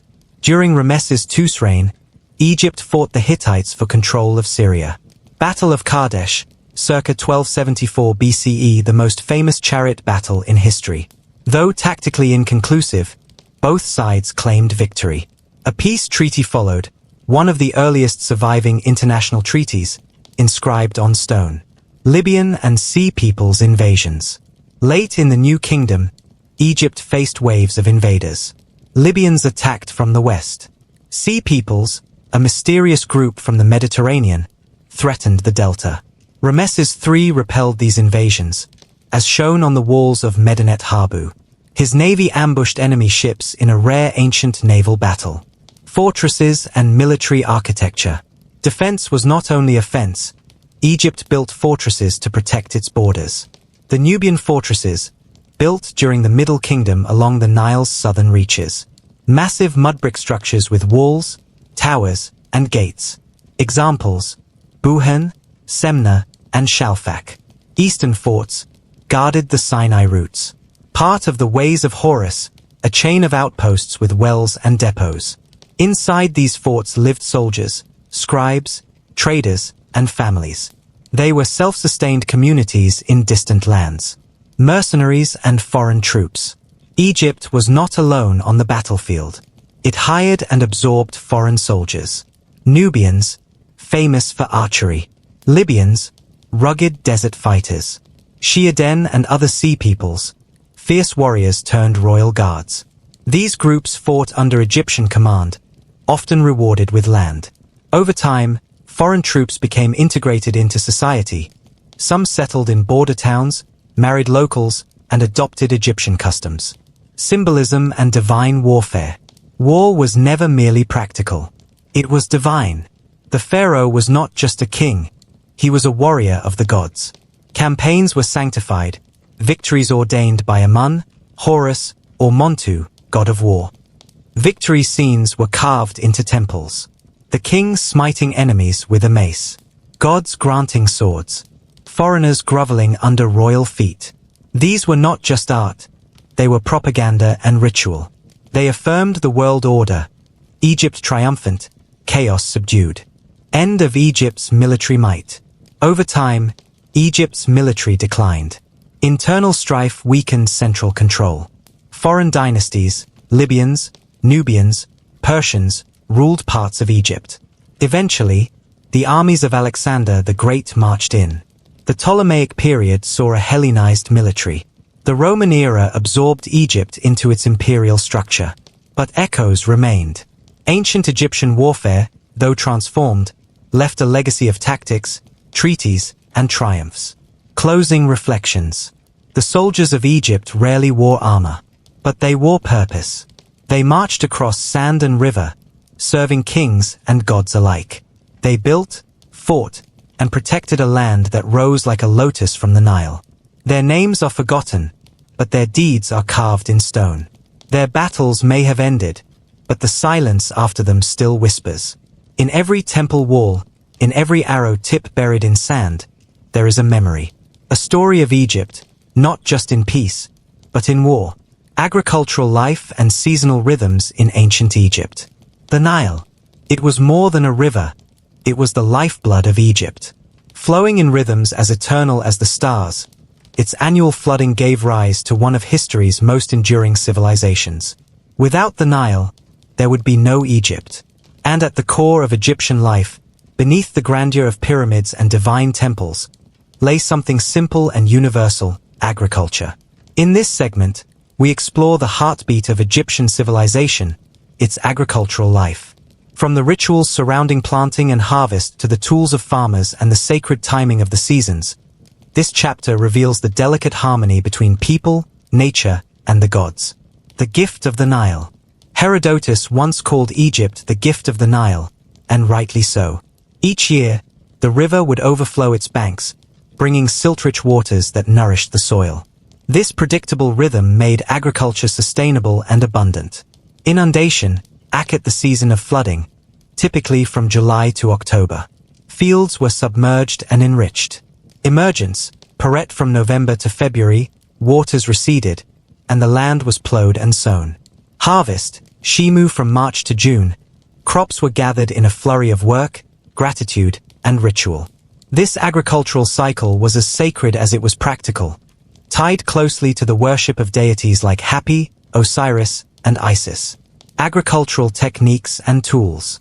Though ancient, Egyptian agricultural methods were advanced for their time. Irrigation, canals and basins managed water distribution. Shaduf, a lever tool used to lift water into channels. Plows, pulled by oxen, with metal or wooden tips. Hoes, sickles, and baskets, for planting and harvest. Laborious worked under the scorching sun with communal cooperation, often led by overseers and scribes who managed output and recorded crop yields. Major crops and livestock. The Egyptian diet and economy relied heavily on its farmland. Grains. Barley and emmer wheat were staples for bread and beer. Legumes, lentils, chickpeas, and broad beans. Fruits and vegetables. Onions, garlic, leeks, figs, dates, and melons. Flax, used for linen production. Papyrus, for writing materials. Livestock included cattle, goats, pigs, ducks, and geese. Animals were used for food, labor, and religious sacrifice. Labor and workforce. Agricultural labor was organized and intensive. Peasants, the majority of the population, worked as farmers. Corvée labor, temporary, unpaid labor owed the state. Scribes, kept records of land use, taxes, and yields. Overseers, ensured quotas were met and organized laborious. Though there was no mechanized farming, collective labor allowed Egypt to thrive with surplus food, supporting craftsmen, priests, and administrators. Agricultural religion and rituals. Every stage of farming was imbued with religious meaning. Offerings to Osiris, god of fertility and resurrection. Prayers to Hapi, for a gentle and plentiful inundation. Festivals and ceremonies marked sowing, growth, and harvest. Funerary texts depicted ideal afterlives with fields of grain. Even tomb paintings portrayed the deceased participating in joyful agricultural tasks, a vision of paradise. Taxation and the grain economy. Egypt's wealth was measured not in coins, but in grain. Granaries, stored taxes paid in produce. Temples and estates managed large-scale farming operations. Redistribution. Surplus grain was distributed to soldiers, artisans, and officials. Scribes maintained meticulous records on clay tablets and papyri. Grain was also used in trade and as wages, forming the foundation of the Egyptian economy. Agricultural challenges. Farming in Egypt was not without risks. Droughts, when the Nile failed to flood sufficiently. Pests, locusts and birds could decimate fields. Overfarming could deplete soil nutrients. Political instability could disrupt farming cycles. Despite these, The consistency of the Nile's flow for centuries allowed Egypt to enjoy agricultural stability unrivaled in the ancient world. Innovations and legacy Egyptian farming influenced neighboring civilizations. Techniques were passed to Nubia, the Levant, and Mesopotamia. Their irrigation methods inspired future empires. Egyptian art and records gave insights into daily life, labor organization, and ecological awareness. Even today, the Nile Delta remains one of the most fertile regions on Earth, a living echo of ancient innovation. At the root of Egyptian greatness was the simple act of planting, growing, and harvesting. Beneath the gold and glory, Egypt was a nation of farmers. Their lives followed the turning of seasons and the flow of the Nile, a rhythm older than dynasties, steady as the stars. Through their toil, the foundations of temples were laid, pyramids were built, and culture flourished. Agriculture wasn't just survival, it was civilization. And in understanding how the Egyptians farmed, we understand how they lived, believed, and endured. Medicine, health, and healing practices in ancient Egypt. The ancient Egyptians were not merely mystics and pyramid builders. They were observers of the body, chroniclers of symptoms, and pioneers in healing. Medicine in ancient Egypt existed at the intersection of science, magic, and religion. Their understanding of the human body may have been limited by their time, but their approach to health was holistic, rooted in thousands of years of careful observation and spiritual belief. In this segment, we delve deep into the practices, treatments, roles, and rituals surrounding health and healing in ancient Egypt. We'll walk through the duties of physicians and healers, explore real medical texts written on papyrus, and observe how common people understood illness. The body was not just flesh. It was a vessel of spiritual forces and cosmic balance. The foundations of Egyptian medicine. Medicine in ancient Egypt was founded on two core principles: observation and magic. Egyptians believed that maintaining cosmic order and balance, was essential for good health. Illness, in this worldview, was a symptom of imbalance, often caused by spiritual disruption, malevolent forces, or the wrath of gods. Despite this spiritual underpinning, Egyptian medicine was surprisingly empirical. They kept records of symptoms and outcomes, recognized patterns, and developed standard remedies. The fusion of practical knowledge and magical belief made Egyptian medicine both advanced and uniquely holistic. The role of physicians, the SWNW and the priest healers. Egypt had a dual medical system. On one side were the SWNW, professional physicians trained in the medical arts. On the other were the WOB priests and healers who relied on spiritual rituals. Many physicians were temple-trained, and the roles often overlapped. The SWNW were organized into ranks and specialties. Some were general practitioners, while others focused on the eyes, the stomach, or even the anus. They practiced in cities and temples, and elite physicians served the royal court. The title Chief Physician of the Palace was prestigious and powerful. Physicians relied on medical papyri, oral tradition, and hands-on experience. They performed physical examinations, prescribed remedies, and even conducted minor surgeries. Temple healers, meanwhile, performed spiritual rituals, recited incantations, and invoked deities like Sekhmet and Thoth. Healing was a sacred act. Diagnostic methods. A patient enters the physician's chamber, perhaps in a temple courtyard, or beneath the shade of a date palm. The physician begins not with touch, but with questions. Where does it hurt? When did it begin? What did you eat? How do you sleep? Diagnosis relied on observation and patient testimony. Physicians examined the pulse, felt the abdomen, studied urine and stool, and noted skin color. They looked for swelling, fever, pain, and unusual discharges. They believed in bodily channels, metu, and considered blockages or imbalances as causes of illness. Some diseases were attributed to spirits or gods. Others had names: AAA, cough, Hesa, fever, or Jadu, tumor. Accurate diagnosis was crucial, not only to find a remedy, but to appease the appropriate spiritual force. Treatments, remedies, and prescriptions. Egyptian remedies came from the earth, plants, minerals, animal products. Honey was used for its antibacterial properties. Garlic and onions were common for infections and digestion. Willow bark, like aspirin, treated pain. Papyri such as the Ebers papyrus and Edwin Smith papyrus contain hundreds of prescriptions. A mixture of crushed carob, dates, and beer for constipation. Ground malachite for eye infections. Honey and resin for wound dressings. Wine and sycamore fig to soothe the stomach. Pills, poultices, enemas, and fumigations were all used. Doctors also made use of surgical tools. Knives, forceps, probes, and cautery. Not all treatments were physical. Incantations, amulets, and ritual baths were part of many prescriptions. Words had power. A spell might accompany a medicine, ensuring it worked both on the body and the soul. Surgical practices. Surgery was limited, but not unknown.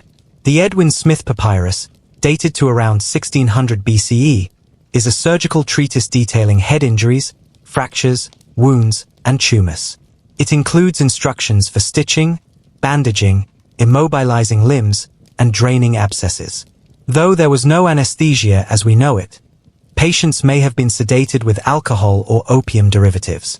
Pain relief was rudimentary but present. Surgeries were usually superficial, treating external injuries, not internal conditions. Still, the cleanliness and organization of these procedures are impressive for their time. The magical side of healing. To the Egyptians, healing was not just chemical, it was divine. Spells and rituals played a major role. Illness could be caused by curses, angry gods, or malevolent spirits. Protective amulets, charms, and magical texts were used alongside physical treatment. Gods played a central role in healing. Sekhmet, the lion-headed goddess, could cause and cure plagues. Thoth, the god of wisdom, presided over medical knowledge. Isis, the great healer, revived Osiris and protected the sick. Temple sanctuaries such as the Per-Ankh, House of Life, stored medical texts and served as centers of healing. Patients would sleep in these temples hoping for dreams in which gods revealed cures. Incantations were specific to ailments. For snakebite, a spell might be, "O poison of the serpent, come forth, fall upon the earth, for Horus commands you." These words were not superstition. They were considered tools, just as vital as herbs or bandages. Common ailments and public health. In daily life, ancient Egyptians faced many health challenges. Dental disease, sand in bread wore down enamel. Toothaches were common. Eye infections, dust and sunlight led to chronic irritation and disease. Digestive problems, parasites, poor food preservation, and bacteria caused widespread illness. Injuries, farming and construction were dangerous jobs. Despite these risks, Egyptians had relatively good public health practices.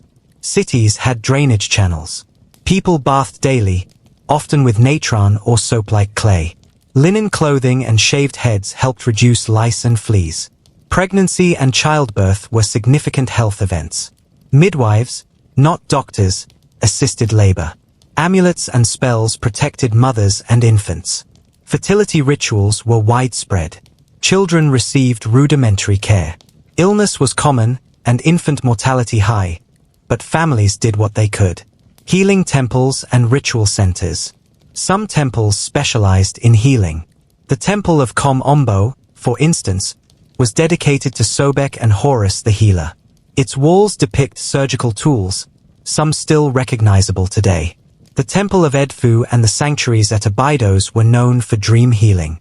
Patients would sleep in sacred chambers, hoping for divine intervention.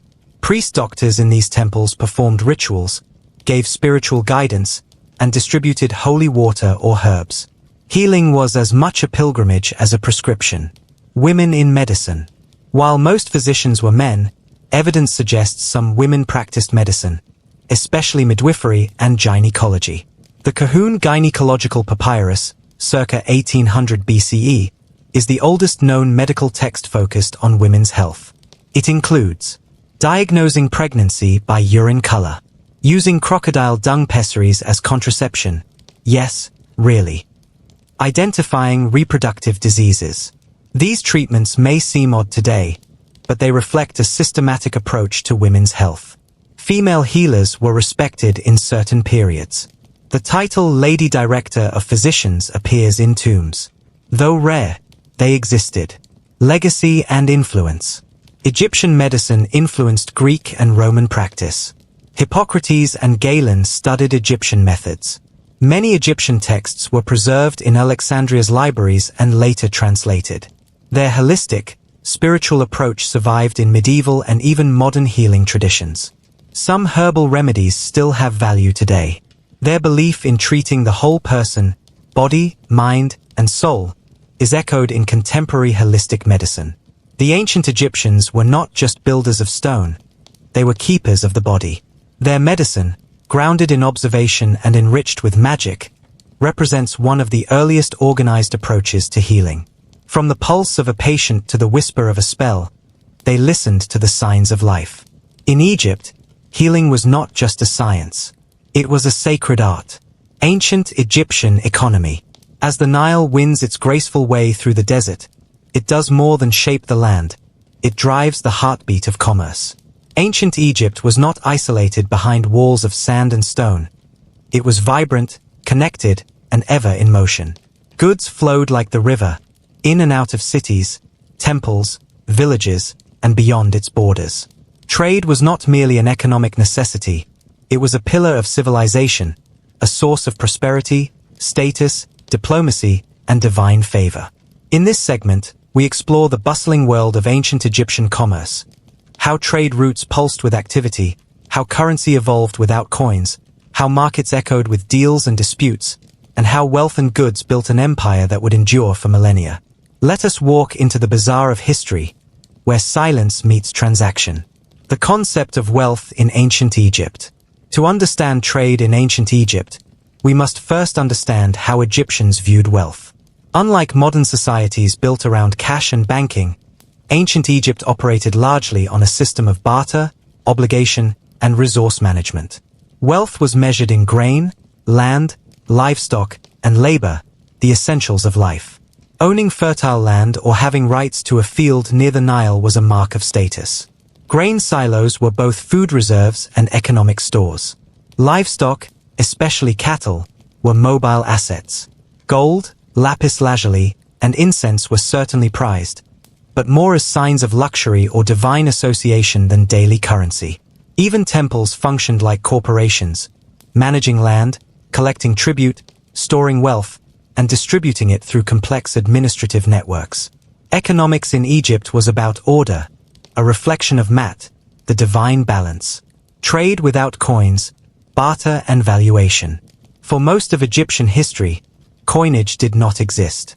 It would only appear after Persian and Greek influence in the late period. Before that, the economy was driven by barter and standardized equivalences.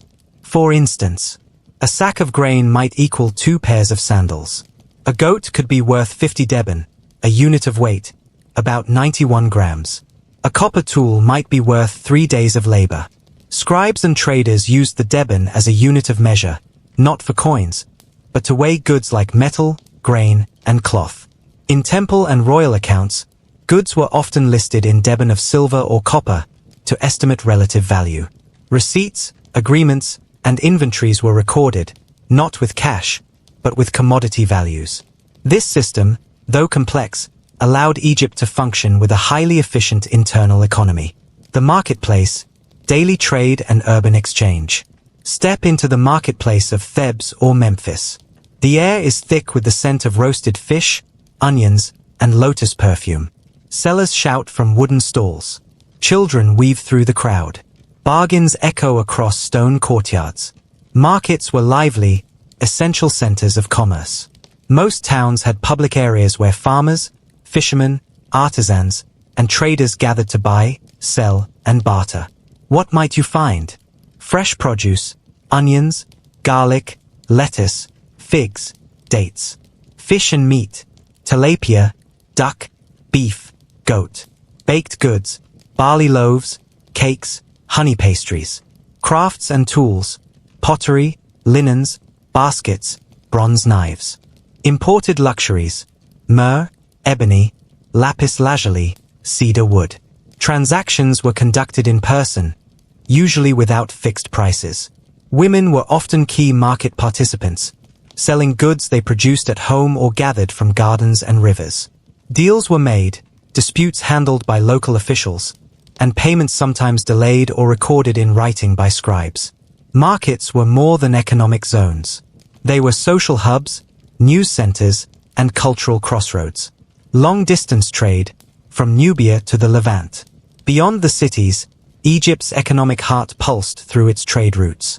To the south, caravans ventured into Nubia, modern Sudan, bringing back gold from desert mines, ivory, ebony, and ostrich feathers. Exotic animals, baboons, giraffes, leopards. Slaves captured in border conflicts or purchased through exchange. To the east, traders crossed the Red Sea or used desert trails to reach Punt, possibly in modern Somalia or Eritrea, acquiring frankincense and myrrh. Incense trees transplanted for temple gardens. Precious woods and animal skins. To the northeast, Egyptian merchants reached the Levant, modern Syria, Lebanon, and Israel, where they obtained cedar wood for ships and temples, wine and oil, bronze and weapons, ceramics, jewelry, and textiles. Sea trade also connected Egypt to Cyprus, Crete, and later, Greece. The Mediterranean became a fluid highway for Egyptian exports like papyrus, glass, linen, grain. Ships filled harbors, sailors sang over waves, and cargo changed hands, with each transaction weaving Egypt tighter into the ancient world's trade web. Royal expeditions and state-sponsored trade. While merchants played their part, the greatest tradesmen were kings. Pharaohs sponsored expeditions to foreign lands, often recorded in temple reliefs. These were not just economic missions but political and spiritual events. Famous examples include Hatshepsut's expedition to Punt, circa 1500 BCE, depicted at Deir el-Bahri, showing trees, baboons, and exotic goods. Thutmose III's conquests in Canaan, bringing back tribute and plunder. Ramses II's trade and diplomacy with Hittite kings. The state often controlled high-value items like gold, incense, and foreign goods. Temples acted as economic hubs, storing and redistributing wealth. State granaries, treasuries, and storehouses dotted the Nile Valley. Trade was not merely commerce, it was a projection of power. The role of temples in the economy. Temples in Egypt were more than religious centers, they were economic engines. Each major temple owned land, often thousands of acres, livestock, workshops, granaries, scribes, craftsmen, and laborists.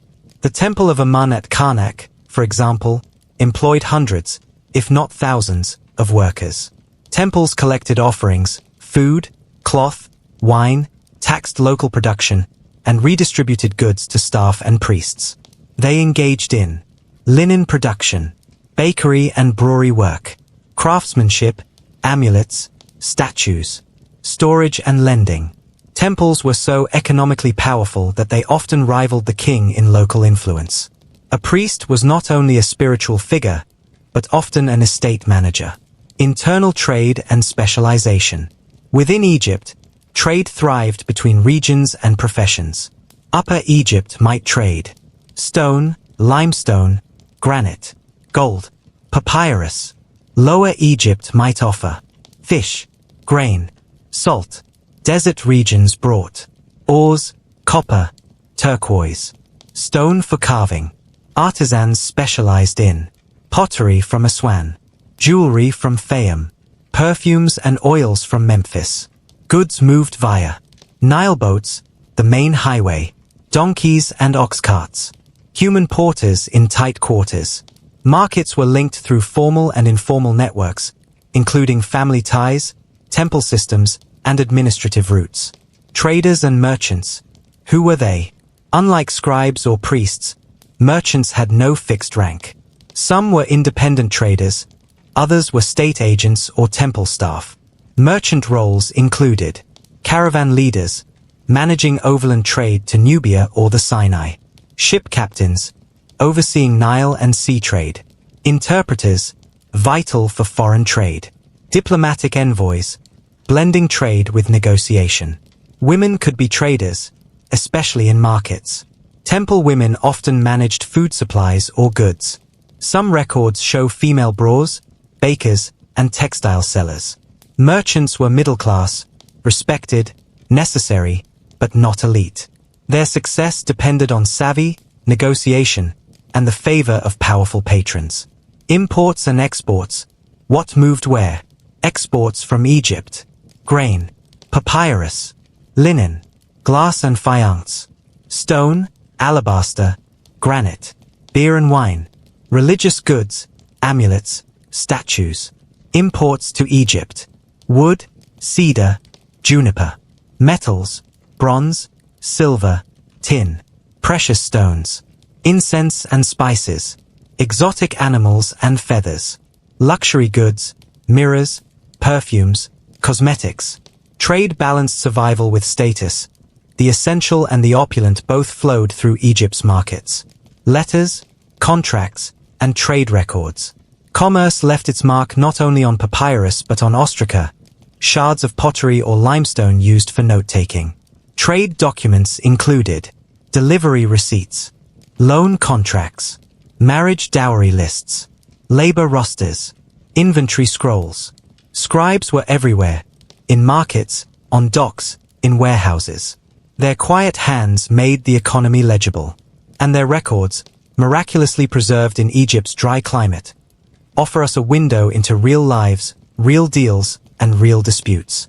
Taxes and redistribution. The economy was deeply structured around taxation. Farmers owed grain to landlords and the state. Artisans paid in labor or goods. The temple and palace were both recipients and redistributors of wealth. Taxation wasn't always fair, but it was pervasive. Scribes conducted censuses, surveyed land, recorded yields. Assessments were adjusted based on Nile flood levels. Better floods meant higher quotas. Failure to pay could lead to confiscation, labor conscription, or legal trouble. But tax collection also supported public works, temple rituals, and elite wealth. Economic crises and market fluctuations. Like all economies, Egypt's faced instability. Droughts, low Nile floods, or invasions disrupted trade and harvests. Famine drove up prices. Hoarding occurred. In times of chaos, barter broke down. In rare instances, grain became so scarce that it functioned as hypervaluable currency. Kings sometimes issued economic reforms or redistributed land and grain to regain order. Even then, the economic system adapted, resilient through centuries of change. Commerce, currency, and trade in the ancient Egyptian economy. Nile River logistics, the lifeblood of commerce. Trade in ancient Egypt was made possible, indeed, shaped, by the mighty Nile River. More than a water source or agricultural boon, the Nile was the central artery of commerce, linking cities, towns, temples, and trading posts along its meandering path from Upper Egypt to the Delta. Most goods were transported by boat. Vessels ranged from simple reed canoes to elaborately constructed wooden ships, depending on the cargo. Stone blocks from quarries in Aswan, grain from fertile fields near Thebes, and papyrus from the marshes of the Delta all floated northward toward Memphis, Heliopolis, and eventually to the Mediterranean Sea. Transport was predictable thanks to the Nile's current and seasonal flooding. During the inundation, when fields were underwater and farming paused, trade peaked. The river became a watery highway bustling with traders, state officials, and shipments destined for foreign shores. Port cities like Perunifa, near modern-day Cairo, became crucial hubs of both domestic and international trade. Inland towns with canals, such as Amana or Hermopolis, built infrastructure to access the river's trade network. Where the Nile could not reach, desert caravans filled the gaps. Desert routes and land caravans. While the Nile facilitated most internal commerce, Egypt's deserts were traversed by land caravans that expanded the economy's reach. Donkey and camel caravans traveled from oasis to oasis, hauling semi-precious stones, incense, animal hides, and copper across perilous terrain. One vital trade route ran from the Nile to the Red Sea ports like Berenik and Myos Hormuz. These ports linked Egypt to the Arabian Peninsula and the Indian Ocean trade network. Goods from Punt, gold, ebony, ivory, and myrrh entered Egypt through these maritime highways, carried by Nubian or Egyptian traders and sometimes by emissaries on state missions. Oases like Karga and Dakhla served as way stations, offering rest, water, and security for caravans. These routes also provided Egypt with access to gold mines in the eastern desert, which remained economically vital throughout pharaonic history. The taxation system, grain, labor, and control. A core pillar of Egypt's economic structure was its taxation system. Instead of paying in minted currency, Egyptians typically paid taxes through labor, goods, and produce, particularly grain. These payments were not optional but mandatory, managed by a vast bureaucracy of scribes, overseers, and temple officials. Grain taxes were collected in state granaries, and scribes meticulously recorded every bushel received. Taxation affected nearly every Egyptian household, as farming families were expected to meet quotas or provide labor for state projects, such as temple building, irrigation repair, or tomb construction. These taxes fed the economy in more than one sense. They allowed redistribution of goods to temple workers, soldiers, priests, and administrators. The temples acted like regional treasuries, receiving and distributing grain, oil, beer, cloth, and meat. In turn, they fueled construction, education, and public festivals. Taxation was also a tool of power. Pharaohs could pardon taxes during times of drought or poor harvest to build goodwill. Conversely, harsh enforcement led to unrest. The village of Deir el-Medina, home to artisans who worked on royal tombs, recorded several work stoppages due to delayed rations, essentially an ancient labor strike against unfair taxation or late compensation. Trade as diplomacy, gifts, treaties, and alliances. International trade in Egypt was often inseparable from diplomacy. What we might call foreign trade was, in many cases, governed by royal treaties and elite gift exchanges. Pharaohs sent lavish gifts to kings in Babylon, Hatti, Hittite Empire, Mitanni, and Assyria, and received equally luxurious items in return. These gifts were more than economic exchanges. They were diplomatic statements. They solidified peace, cemented marriages, and broadcast wealth. For instance, the Amarna letters, 14th century BCE, contain hundreds of diplomatic correspondences between Pharaoh Akhenaten and other Near Eastern rulers. These clay tablets document detailed negotiations about dowries, gold shipments, and royal favors. International treaties also contained commercial clauses. Egypt's treaty with the Hittites, circa 1259 BCE, included arrangements about trade routes and border security, ensuring safe passage for merchants. Sometimes, trade led to colonization. The city of Buhan in Nubia functioned both as a military fort and a trading post, where Egyptian goods were exchanged for gold, cattle, and slaves. These frontier outposts extended Egypt's economic influence into foreign territories. Influence of foreign rule on Egyptian commerce. As Egypt transitioned into the late period, followed by Persian, Greek, and Roman occupations, its commercial landscape changed significantly. Foreign rulers brought new monetary systems, legal structures, and trade networks that both integrated and disrupted traditional Egyptian commerce. Persian period, 525 to 332 BCE. The Persian administration imposed centralized tax collection, imported their own coinage, and introduced Persian officials into Egyptian bureaucracy. While some trade remained local and temple-based, Persian control over ports and foreign relations expanded Egypt's exposure to the larger Achaemenid trading world, including Central Asia and India. Greek period, 332 to 30 BCE. Under the Ptolemies, Egypt saw a blend of Hellenistic and Egyptian economic practices. The Greeks formalized currency use, particularly silver drachmas, and improved harbor infrastructure. Alexandria became the largest port city in the Mediterranean, exporting grain, papyrus, glass, and textiles while importing luxury items from the east. Ptolemaic rulers invested heavily in state monopolies over goods like oil and linen. Taxation was more moneized, though barter persisted in rural areas. Greek-speaking officials administered large-scale economic planning, and Egypt became a commercial bridge between Europe, Africa, and Asia.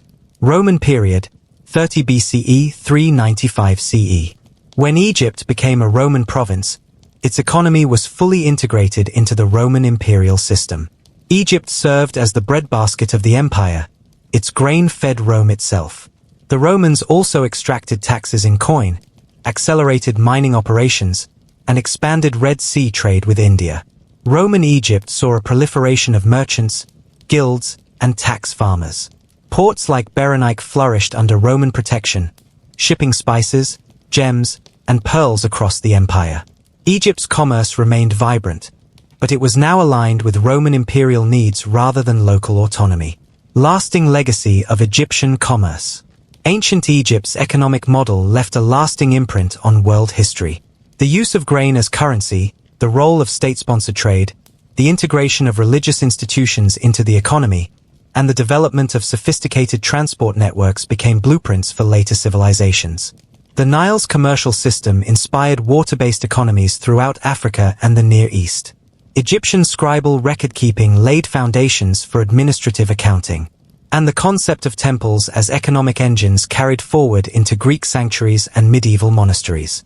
Perhaps most profoundly, Egypt demonstrated that commerce could be both practical and spiritual.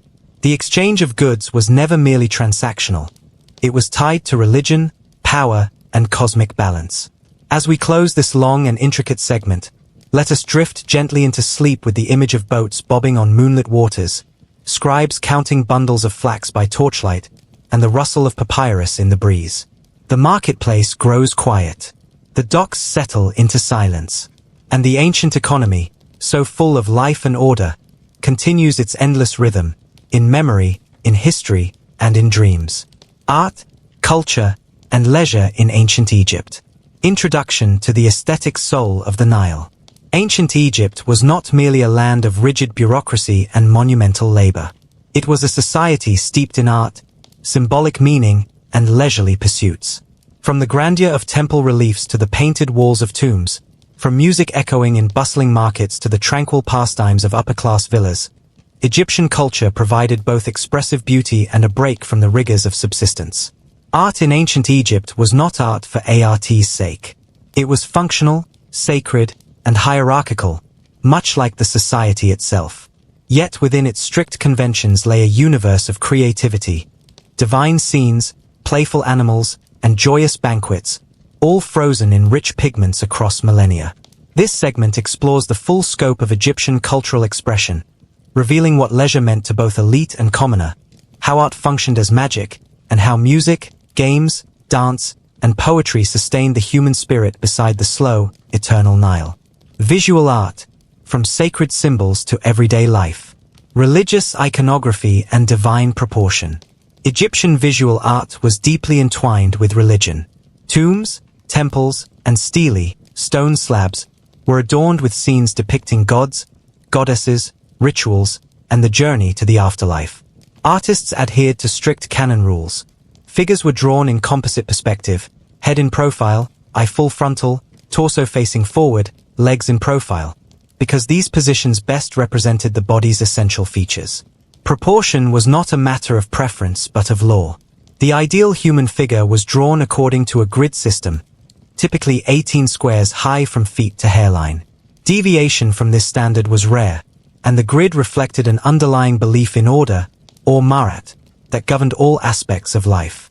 Religious art wasn't merely decorative, it was functional. It enabled the spiritual essence, of the deceased to receive offerings, protected tombs from evil, and symbolized divine harmony. Colors carried symbolic meanings: red for power, green for rebirth, gold for the god's skin, blue for the heavens and Nile. Wall paintings and everyday life scenes. Beyond the sacred, artists painted scenes from daily life, especially in tombs. These included farming, fishing, banquets, musicians, dancers, and children at play. While such scenes might appear secular, they held religious implications. Depicting an ideal life in the afterlife required illustrating the best of earthly existence. Painters used mineral-based pigments like ochre, malachite, and lapis lazuli, producing vivid colors that remain striking today. Tools were simple: reed brushes, limestone palettes, and plaster surfaces. Artists worked in teams, often in workshop collectives, with the master artist outlining scenes and apprentices filling in details. Sculpture and symbolism. Sculpture, too, was governed by symbolic rules. Statues were carved in stiff poses to ensure permanence. A pharaoh's seated statue with hands on knees was not about aesthetics. It guaranteed the figure's eternal vigilance. Stone was chosen not just for availability but durability. Permanence equaled immortality. Materials included limestone, granite, basalt, and later, bronze and gold. Even when carving humble statuettes, sculptors paid attention to spiritual detail. Wooden servant statues buried with the dead were believed to perform labor in the afterlife. Colossal statues like those at Abu Simbel or the seated colossi of Amenhotep III projected divine kingship. Their sheer scale meant to awe viewers and honor the gods. Music, dance, and performance. Musical instruments and sounds of the Nile. Music was integral to Egyptian religious and social life. It featured in temple rituals, festivals, private entertainment, and even labor. Instruments included percussion, drums, sistrums, metal rattles, clappers, wind, flutes, double clarinets, trumpets, stringed, harps, lyres, lutes. Musicians often accompanied dancers and singers. Women frequently performed music in temples, especially priestesses playing the sistrum for goddess Ether, patroness of love, beauty, and music. No written music survives, but depictions and surviving instruments provide clues. Rhythm and melody were likely repetitive, suited to the cyclical nature of Egyptian cosmology. Dance and sacred performance. Dance served multiple functions: religious, entertainment, and emotional expression. Temple dances honored gods. Festival dances celebrated the Nile's flooding or the harvest. Acrobatic dancers appeared at banquets, performing for the elite. Some dancers were professionals, hired for events. Others were temple servants. Dances often mirrored mythological narratives, like the story of Isis reviving Osiris. Gesture was vital. Certain hand and arm movements conveyed symbolic meanings. Dance and music together created a multisensory sacred experience, believed to invoke divine presence. Literature, poetry, and intellectual pursuits. Wisdom texts and instruction literature. Egyptian literature began with practical instruction. Texts like the Instruction of Ptahhotep offered moral guidance, social etiquette, and life wisdom. These wisdom texts served both as ethical treatises and tools for educating scribes. They emphasized virtues like restraint, humility, respect for authority, and moderation. Much like Confucian teachings in China, Egyptian wisdom texts shaped civic values. Myth, storytelling, and tales of wonder. Beyond instruction, Egyptians enjoyed fictional narratives. Stories of gods, magical creatures, and heroic humans were passed down orally and written on papyri. Examples include the tale of the shipwrecked sailor. A man encounters a magical island ruled by a serpent. The story of Sinew. An official flees Egypt, lives among foreigners, and returns. These tales reveal themes of fate, divine justice, loyalty, and identity. They blend realism